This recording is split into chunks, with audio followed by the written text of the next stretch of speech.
Friend, আজকে আমি ম্যাগির একটা অন্যরকম ভিডিও বানাচ্ছি। তো আশা করি তোমাদের ভিডিওটা খুব ভালো লাগবে। তো তোমরা শেষ অবধি ভিডিওটা অবশ্যই দেখো। তো ফার্স্টে আমি গাজর, পেঁয়াজ আর টমেটোটাকে কুচিয়ে নিলাম।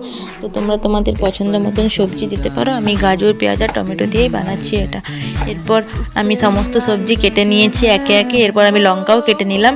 এরপর কড়াইয়ের মধ্যে তেল দেবে। তেল দেওয়ার পরে আমি গাজর আর পেঁয়াজ দিলাম। গাজর পেঁয়াজকে অল্প নুন দিয়ে সামান্য ভালো করে ভেজে নিলাম। ভাজা হয়ে গেলে আমি এর মধ্যে কেটে রাখা টমেটোটা অ্যাড করব। টমেটো দিয়ে আবারও ভালো করে মিশিয়ে নেব। সমস্তটা দিয়ে কুচনো লঙ্কাগুলোও দিয়ে দেবো। এরপর সমস্ত কিছু মেশানো হয়ে গেলে একটু মতো নুন দেবো, যাতে টমেটোটা সিদ্ধ হয়ে যায়।